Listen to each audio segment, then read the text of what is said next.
Donald Trump নতুন করে আমেরিকার প্রেসিডেন্ট হওয়ার পর তার আগ্রাসী ভূ রাজনৈতিক মনোভাবের প্রকাশ করাচ্ছে। যেমন তুমি তার কিছু বিতর্কিত সিদ্ধান্তের কথা জেনেছ।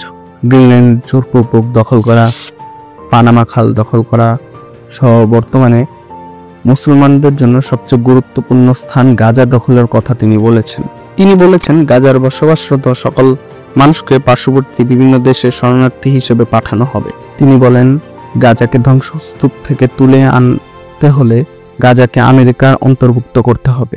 কিন্তু কেন আমেরিকা গাজা দখল করতে চায় সে বিষয়ে আজকে আমরা কথা বলবো। ডোনাল্ড ট্রাম্প পুনরায় আমেরিকার প্রেসিডেন্ট হওয়ার পর প্রথম বৈদেশিক বৈঠক হিসেবে বৈঠক করেন ইসরায়েল প্রেসিডেন্ট নেতানিয়াহুর সাথে। এই বৈঠকে ট্রাম্প জানায়, ফিলিস্তিনের গাজাকে পুনরায় গঠন করতে হলে আমেরিকার হস্তক্ষেপ দরকার। এর দুদিন আগে ডোনাল্ড ট্রাম্প ফিলিস্তিনের গাজাকে ধ্বংসস্তূপ বলে আখ্যায়িত করেন। তিনি এই বিষয়ে প্রথমবার বলেছেন তা কিন্তু নয়। ট্রাম্প যখন প্রথম দফায় প্রধানমন্ত্রী হয়েছিলেন তখন তার পরম বন্ধু ছিল ইসরায়েলের প্রেসিডেন্ট নেতানিয়াহু।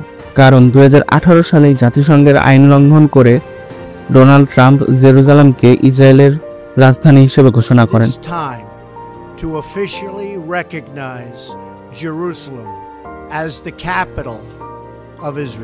ডোনাল্ড ট্রাম্প ফিলিস্তিন ইস্যুতে বলেন, ফিলিস্তিনিরা গাজায় ফিরে যেতে চায় কারণ তাদের ফিরে যাওয়ার অন্য কোনো জায়গা নেই।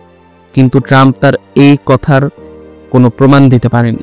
এখানে স্পষ্ট বোঝা যায় আমেরিকা চাচ্ছে যে কোনো মূল্যেই হোক না কেন গাজাকে ইসরায়েলের অন্তর্ভুক্ত করতে। ডোনাল্ড ট্রাম্প এরকম অপপ্রচার এবারে প্রথম করেছে তা কিন্তু নয়। তিনি সবসময় তার মিথ্যাচারকে ফ্যাক্ট হিসেবে উপস্থাপন করতে পছন্দ করেন।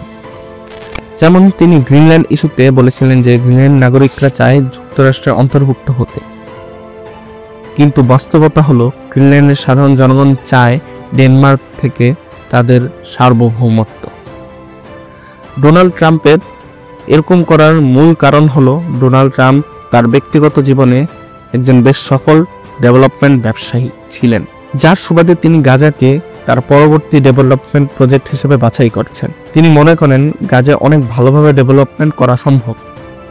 তিনি এই বিষয়ে মন্তব্য করতে গিয়ে বলেন, গাজার এই ডেভেলপমেন্ট প্রজেক্টে অর্থায়ন করবে মধ্যপ্রাচ্যের অর্থনৈতিক সমৃদ্ধ দেশগুলো।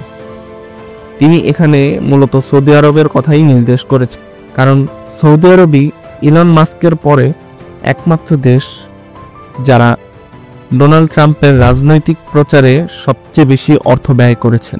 এসব বিষয়ে আলোচনা হওয়ার পর নেতানিয়াহু বলে, হোয়াইট হাউসে ইসরায়েলের সবচেয়ে বড় বন্ধু আপনি। ডোনাল্ড ট্রাম্পের ফিলিস্তিনের গাজা দখলের বিষয়ে জাতিসংঘের ফিলিস্তিন প্রতিনিধি বলেন, যারা তাদের সুখী সুন্দর স্থানে পাঠাতে